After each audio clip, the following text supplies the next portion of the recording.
Alors,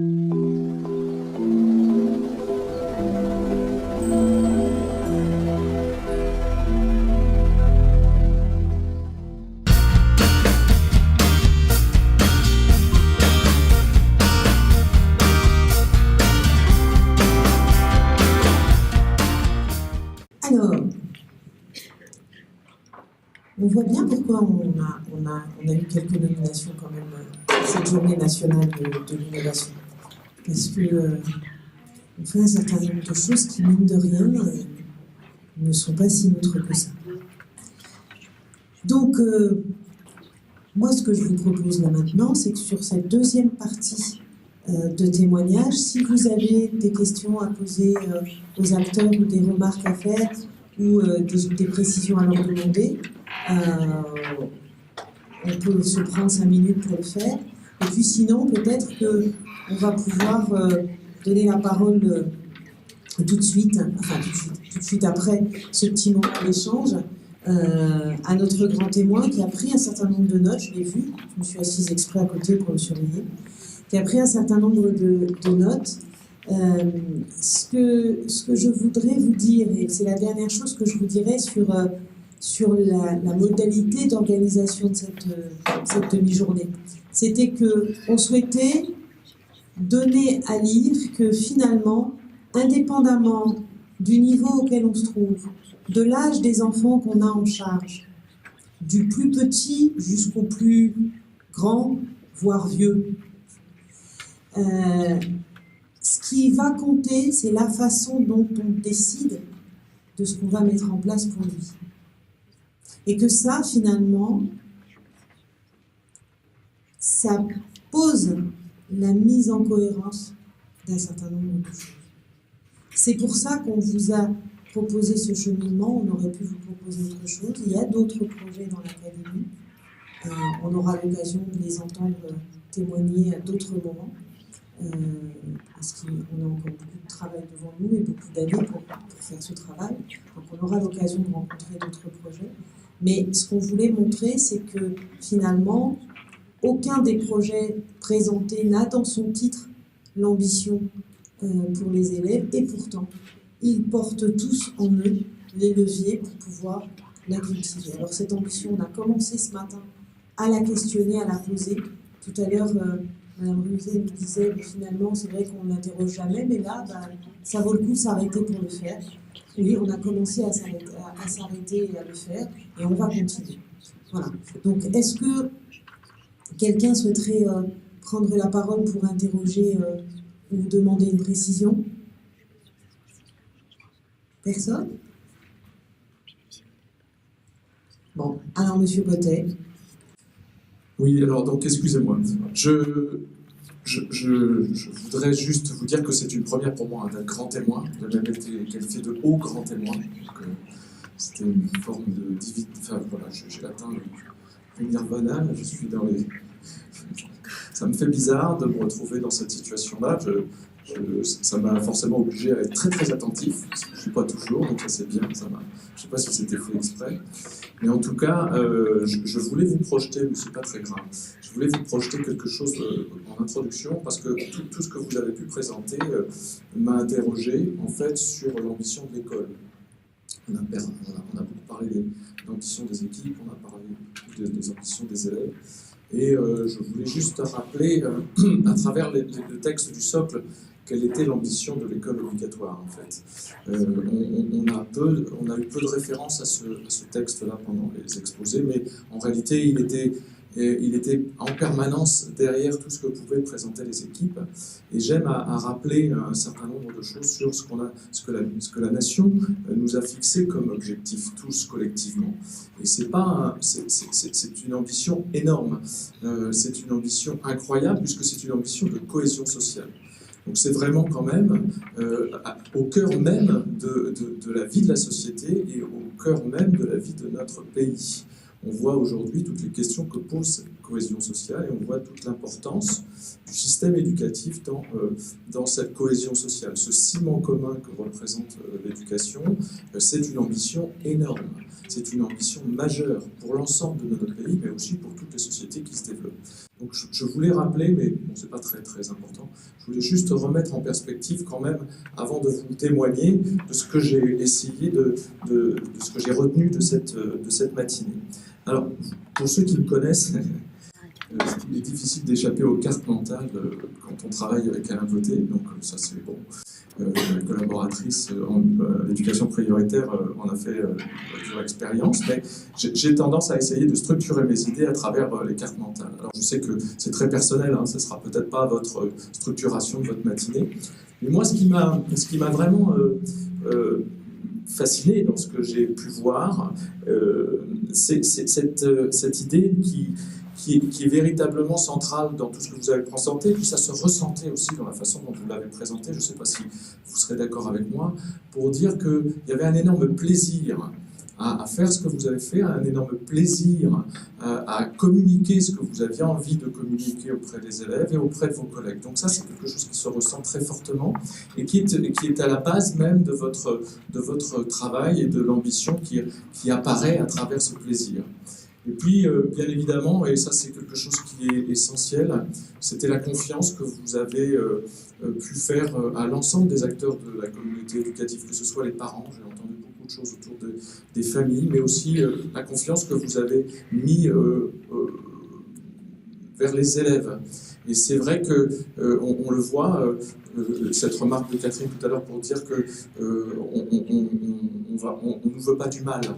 Et on voit à quel point ce travail sur la confiance que l'on doit créer entre les élèves et nous est vraiment essentiel si l'on veut développer l'ambition pour eux et véritablement l'ambition pour nous. Donc je crois que c'était important. Et puis ce qui m'a frappé aussi, et on le voit bien dans les diapositives qui sont passées à la fin, c'est la qualité du lieu, la convivialité du lieu.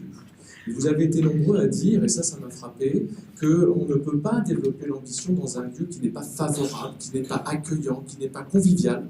Et vous l'avez tous ressenti de façon implicite ou explicite en disant qu'il fallait qu'on construise un endroit où les gens se sentent bien.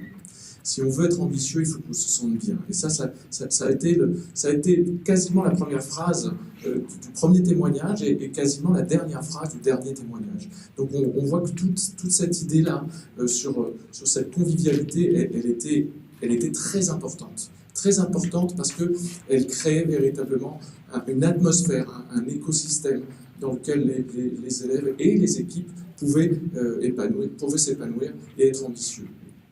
Et puis ce qui m'a aussi beaucoup frappé, mais ça c'est normal, certainement, c'est que l'ambition, c'est une ambition collective. Ça ne peut pas être une ambition individuelle. Chacun d'entre vous, vous avez bien démontré que cette ambition, elle était d'un collectif d'enseignants pour un collectif d'élèves. Vous avez à chaque fois pris des élèves, il y a des actions qui sont vers des élèves individuels, mais globalement, vous avez tous animé des projets, animé des actions vers un groupe d'élèves, vers un collectif d'élèves. C'est ce collectif-là on voit bien d'ailleurs dans le projet du lycée du Bourget, c'est créer une communauté.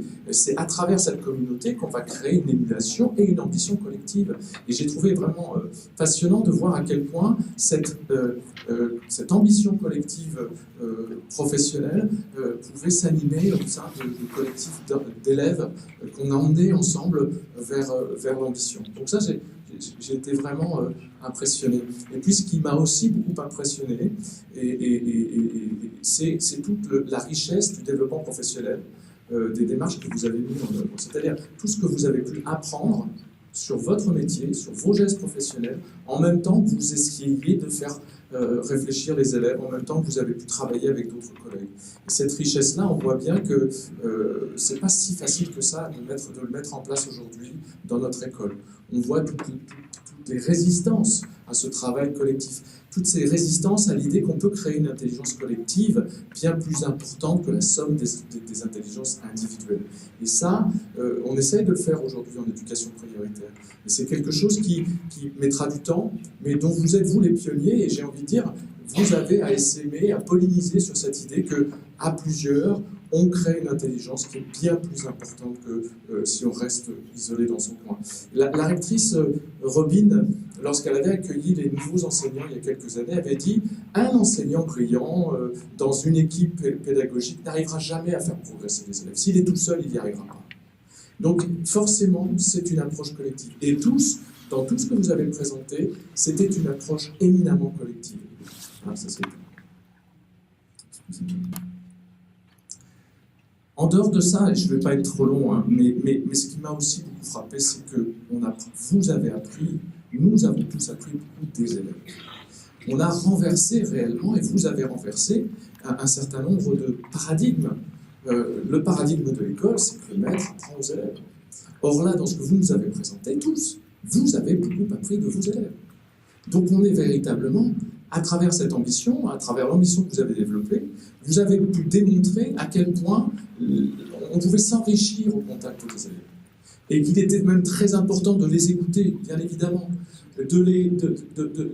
qu'ils puissent prendre le contrôle.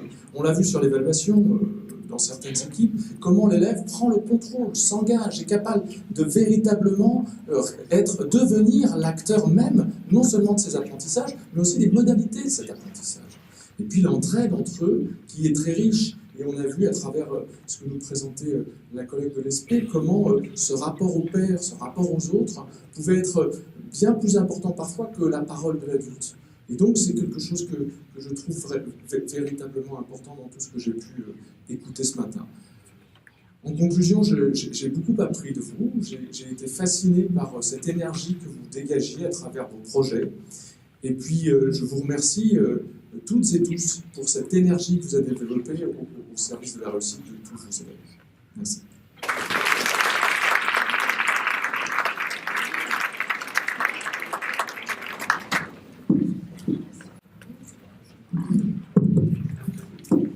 La quatrième, c'était avec, en fait, je suis désolé, c'était avec le socle. Voilà. Merci, Monsieur Potet. C'est vrai que l'article 1 du Code de l'éducation ou les contenus du socle sont des gros morceaux, toujours des grands moments. Et écoutez, on arrive au terme de cette première demi-journée de travail sur l'ambition des élèves. On espère pouvoir continuer en filigrane ce travail-là. On vous donne rendez-vous au cours du du dernier trimestre de 2017 ou du premier trimestre de l'année prochaine suivante, si on peut le dire comme ça. Parce que même si nous posons un certain nombre de choses et de problématiques comme celle de l'ambition régulièrement sur la table, nous avons aussi envie d'impulser et d'aller plus loin sur ce sur quoi nous sommes en recherche. Et notre fléchage de l'an prochain, ce sera justement tout ce qui concerne la coopération entre élèves et la façon dont on peut responsabiliser les élèves, quel que soit leur âge, pour qu'ils deviennent réellement des acteurs de leurs apprentissages.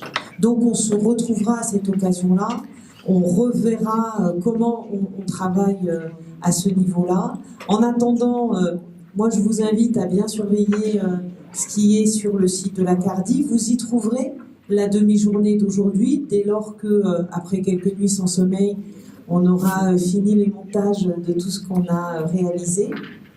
On vous remercie d'avoir accepté d'être filmé. Bien évidemment aussi, on relance un appel à projet et les dossiers sont en cours actuellement de dépôt. Donc n'hésitez pas, si vous avez envie, si vous connaissez quelqu'un si vous avez en tête une expérience dont, etc., à dire que à la CARDI, on peut déposer un certain nombre de demandes et être accompagné, y compris pour valoriser ce que l'on fait. Et puis pour partager ce que l'on fait, parce que, encore une fois, je vous le dis, c'est quasiment une grande première. Il y a eu une petite répétition générale en novembre, mais c'est la première fois que certaines des équipes que vous avez entendues se rencontrent. Et quelque part, ça me fait très plaisir de voir que on recherche à expliciter avec des élèves de première S, tout comme on recherche l'explicitation en moyenne section maternelle. Et je me dis qu'il y a forcément quelque chose là derrière. Voilà. Donc, j'espère que les équipes ont trouvé du plaisir à se rencontrer, vont se piller mutuellement les unes les autres des bonnes idées auxquelles elles n'avaient pas encore pensé toutes seules, mais qu'elles ont peut-être trouvées chez le copain pour alimenter encore leur projet. Et en tout cas, je vous remercie d'avoir participé au lancement de cette réflexion. Je vais donner la parole à Madame Rusé tout de suite. Il sera sur le site.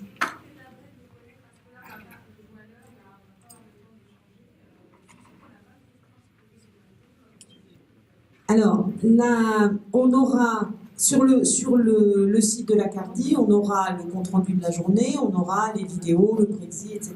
Je ne sais pas si ça sera sous la forme de prédit, mais en tout cas, vous aurez le contenu des interventions.